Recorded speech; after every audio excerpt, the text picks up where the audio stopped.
I love sleep. My life has the tendency to fall apart when I'm awake, you know? Ernest Hemingway. Welcome to the Applying Awareness Podcast. I'm your host, Adam French. In the Applying Awareness Podcast, I want to take you on a journey of cultivating awareness of self and the world around us, and apply that awareness to make our lives more purposeful and more fulfilling. It's really about examining the cause and effect we see in our own internal stories, as well as the larger collective story of our society, and using our knowledge and awareness of these cause and effects and factors at play to become better people, citizens, and forces for positive good. So in this episode 12, I'm going to give you a little bite of awareness. It's a little shorter than the normal episode. And what I'm going to be talking about today is sleeping well. So I'm going to talk about the numerous benefits of sleeping well and what could happen if we don't treat sleep as a first-class citizen in our schedule. I go over sleeping tips that will help you calm your mind at night and wake up right.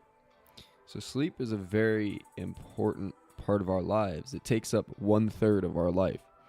So we need to treat it as an important part of our lives. And in this episode, I give you some tricks and some methods to help you get better sleep.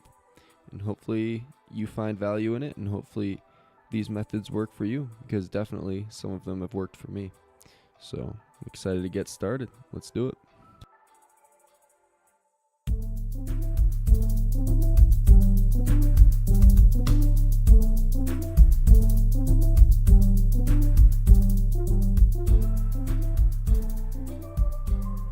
What up? I'm Adam French, the host of the Applying Awareness Podcast, and I'm here with a little bite of awareness, a little quick snack. Shouldn't take more than 20 minutes. And what I'm going to be talking about today is sleep, why we need it, and how we can make it better for ourselves. So I'm just going to go ahead and dive right in by talking about my own experience with it being difficult to sleep. Sometimes I try to fall asleep, I lay down, and my thoughts keep racing around in my head. And there have been a lot of things I try to do. I try to drink tea, I try to meditate before bed. None of it really helps. And some of the tricks I've found here actually do help, and they actually get those thoughts to slow down a little bit, and they get me to not be so lost in my own head when I'm laying down in the bed and there's nothing else but the million ideas, or like the piece of social media content I want to post tomorrow. There are certain ways that I'm going to talk about today that give you that release, and that allow you to kind of accept your thoughts and write them down to refer to later, so they're not racing around in your head while you're trying to chill out and fall asleep. So that's my experience, and I'm going to be honest with you guys, like, none of these methods are silver bullets. All right, so experiment.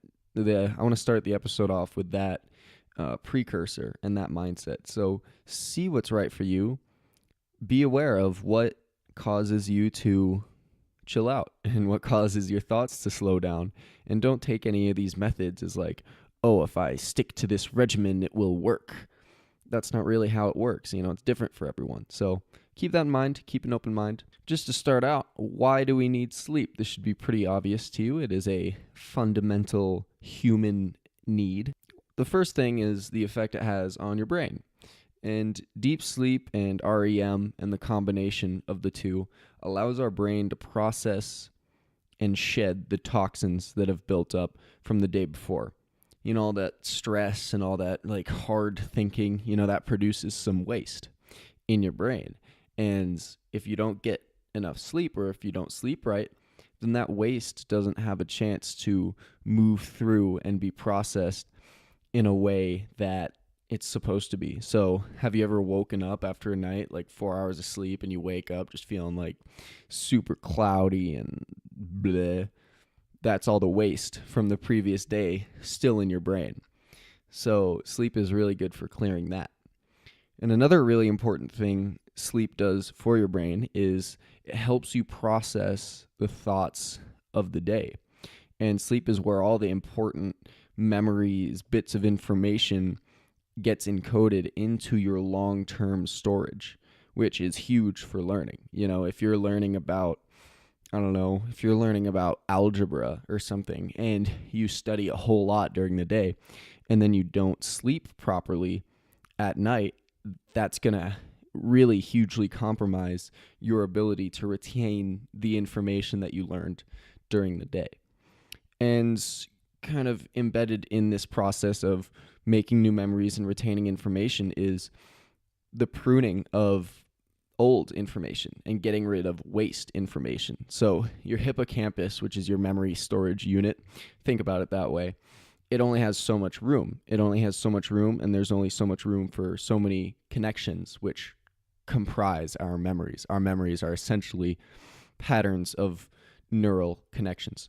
So to make new neural connections, the old ones that we're not using anymore need to be pruned and they need to be cut and thrown away. And that happens during sleep. So when you don't get the right sleep, then you can't really get rid of those waste memories that aren't doing you any good. And you don't have any new room for new useful memories like the algebra you studied during the day. So I don't know why I'm using algebra as an example. Hopefully it makes sense. And another big thing about sleep is it helps you regulate your emotions. And, when people don't get sleep, they're grumpier and they can't deal with shit as well and as calmly. And this is because when we don't sleep, the connection between our prefrontal cortex, that thing that controls our monkey instincts, the connection between our prefrontal cortex and the amygdala. And the amygdala is the fear center. It is it is basically our monkey instincts. It's our it's one of the brain mechanisms that's responsible for the fear and the adrenaline and the cortisol release that happens with the fight or flight response.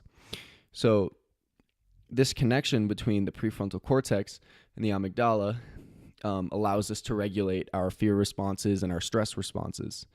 But when that connection is disrupted, when we don't sleep as well, we are more likely to just give in to our fear response and negative emotions and lash out to someone or react to a situation irrationally. So that is another big way that sleep helps you function mentally.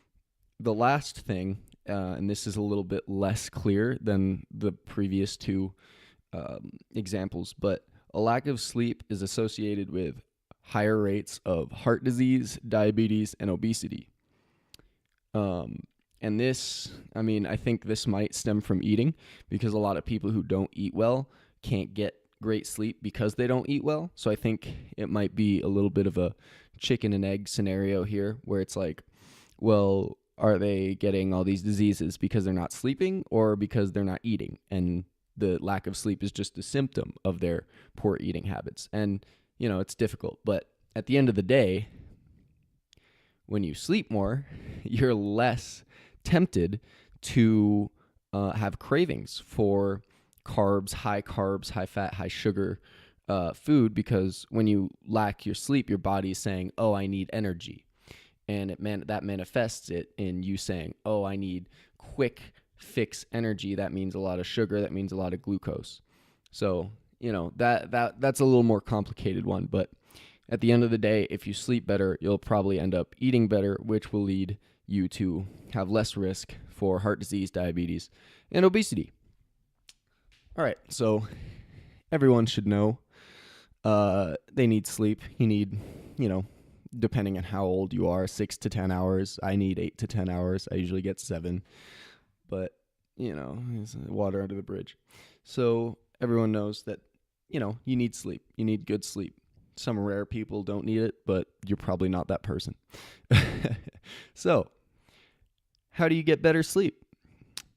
And I'm just going to rattle through these line items. No reason to get caught up on any of them like I just got caught up on the intro. I always get caught up in like brain functions and causes and effects. I'm like, whoa, how does that work, Anyways, how do you get better sleep? First, make it a part of your schedule. If you need to, set a time to go to bed and keep it in your mental or physical calendar.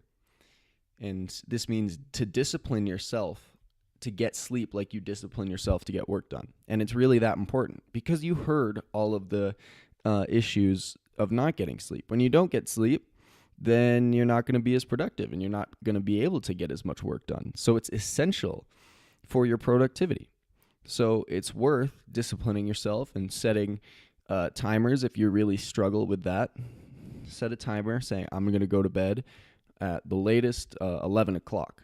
And this, when you start giving your body a constant time of going to bed, it's going to remember, oh, I'm sleepy every day at 11 o'clock. If you build that habit, your body and your physical functioning is going to react to that and reflect those habits. So make it a part of your schedule. Make it a regular thing. Try to go to bed at the same time every night. And what I do, what helps me, this isn't backed up by research. I think there might be some research on this, but I didn't look for any. But when I fall asleep on my back, I don't wake up with like a lot of tension in my neck and shoulders because you think about it, when you're on your back, all your muscles are relaxed and released. But when you're curled up in a ball, on your side, and then you're putting more pressure on one shoulder and your neck's kind of twisted funky. So I try to go to sleep on my back so when I wake up, I'm feeling refreshed and loose and not super tight. So that's just a little trick that I've found useful for me. One thing that is backed by research and that will give you much better sleep is have an active day. And this doesn't mean you have to go to the gym for 3 hours.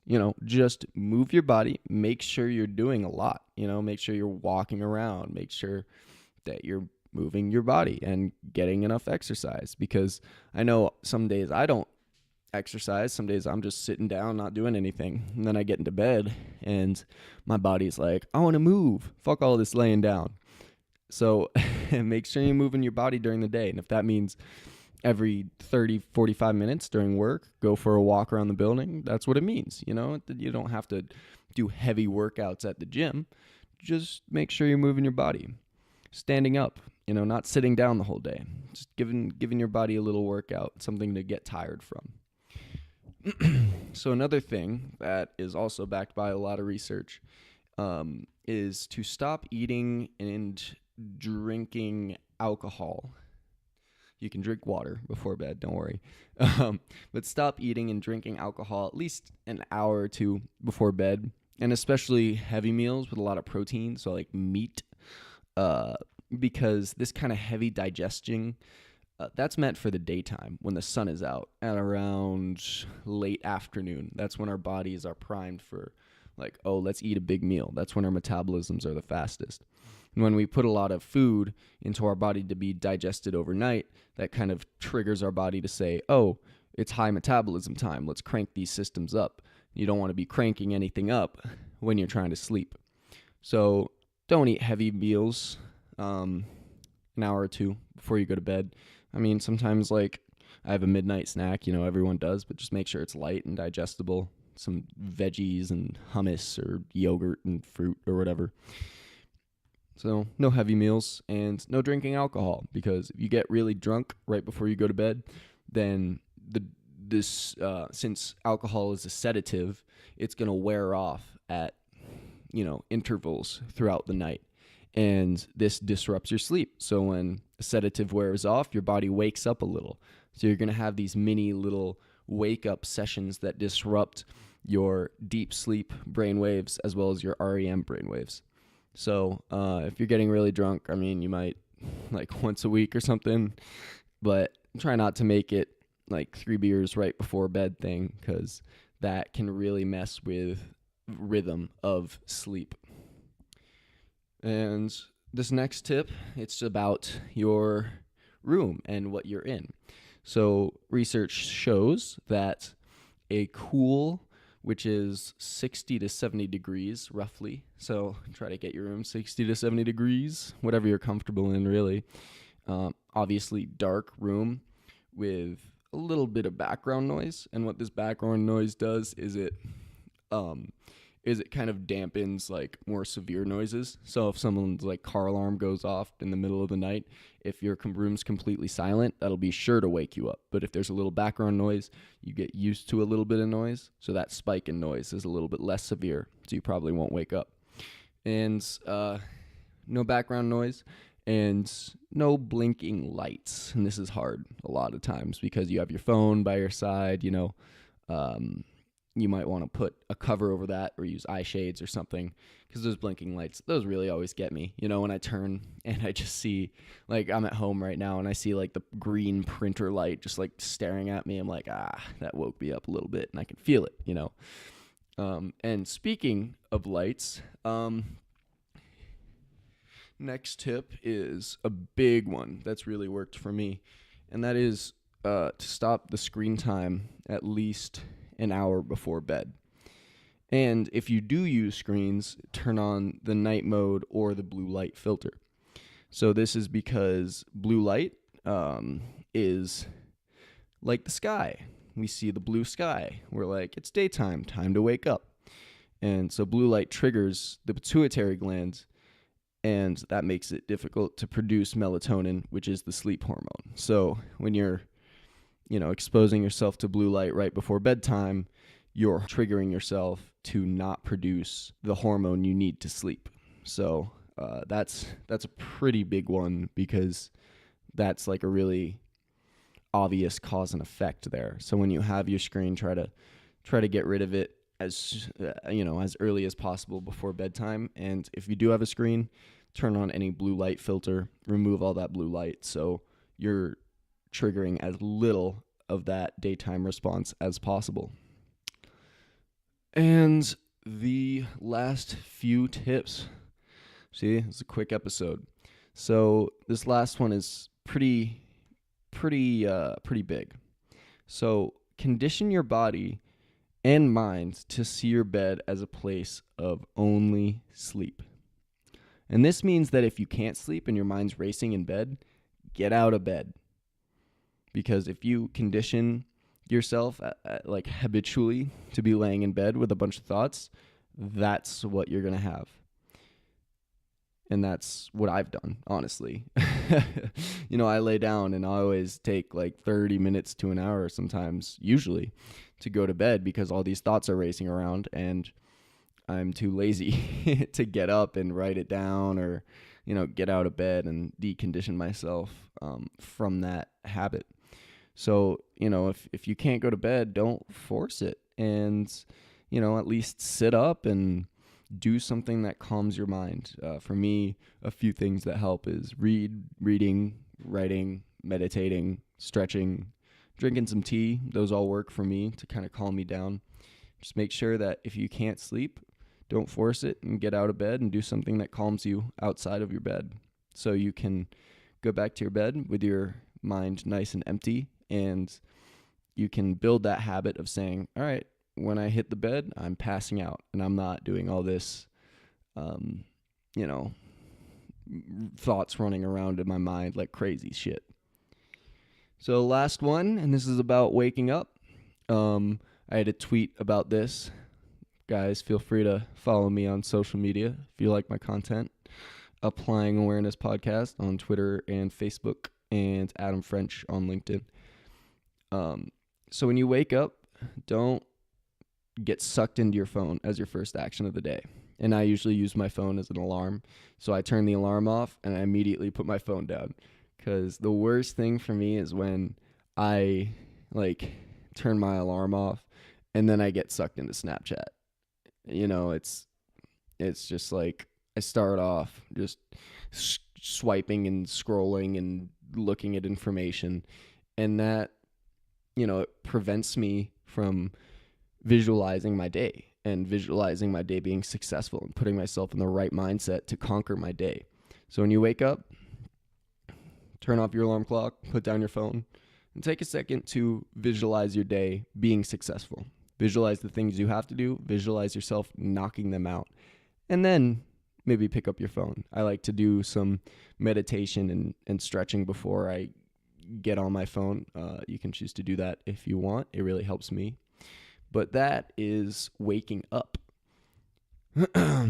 So, main takeaways. So, rarely people can get by without 8 hours. Some people can sleep less than 8 hours. Some people can sleep half that and function well, but it's probably not you. So, don't try. Just get your sleep. And find out really what helps. Outside of all these tips, is just find out what calms your brain down. Is it drawing? Is it writing? Is it reading? Is it listening to music? Is it singing? Is it poetry? Find something that lets your thoughts relax and lets your mind relax and allows you to exit your stream of crazy thoughts. That happens to me all the time. Stay away from screens before bedtime. If you have a TV, try to get out of the habit of watching that right before bed. It screws with your melatonin production. And build habits around being calm and sleepy and tired and empty-headed, no thoughts racing around in bed. Build habits around that. And if you can't go to bed, then get out of bed and don't try to force it. All right. That should do it. Hope it helped y'all. Hit me up on social media with your sleep tips. I'd love to hear them. And if you implement any of the ones I talked about on this episode, I'd love to hear them. So if you're not following me on social media, please do. That's where I put a lot of my content, a lot of great content. So Twitter, Facebook, LinkedIn, Applying Awareness Podcast, and I should pop up. All right. See you next time. That wraps it up for this episode of the Applying Awareness Podcast. I hope you're leaving more aware than when the episode started. To reach out, you can email me at appliedawareness.pod@gmail.com, or you can just check out my LinkedIn and search up Adam French in LinkedIn, and you can connect with me there. If you want to see more content from me, I post a lot of it. I post every day, guys, so hopefully there's a lot of awareness and positivity for you to get outside of the show, and that can be found on Twitter or Facebook or Medium. Just search up Applying Awareness Podcast and you'll be taken right to my page. And if you enjoyed the episode today and what I am doing, the biggest thing you can do to support me and the podcast is to rate and review it and write a little review on iTunes or wherever you're listening to the show. So I'll provide links in the show notes. If you could click on that and take 1.5 minutes out of your day, not even 2 minutes, to write a review, I would really, really appreciate you. I appreciate you now, but I would appreciate you even more, if that's possible, if you wrote a review. The next episode, I will be interviewing Andrew Newman. Andrew is a TED Talker. He was the opening speaker for Deepak Chopra, who is a meditation activist. And he's also a very wise and knowledgeable healer. He has a deep understanding of the spiritual and neurological causes of trauma in people. And he uses this wisdom to write children's stories to help parents get spiritually closer to their children when they read them bedtime stories. And it also helps the children it also exposes the children to very healthy mental and spiritual mindsets with which they can tackle the issues that a lot of children come across in their daily life. So this next episode with Andrew is going to be a really fun one. We ended up having a much longer discussion than was planned, and every minute of it was refreshing, and he has a lot of amazing wisdom to share with you all. So I would listen into that, because we talk about Andrew's journey and how he used physical signs from his body to understand that, there was something wrong in terms of his path, his spiritual path. And we also talk about how his education in spirituality and healing expanded his awareness, and how he applied that awareness to his life. If you guys like this podcast, you're really gonna like what Andrew has to say. So I will see you next time.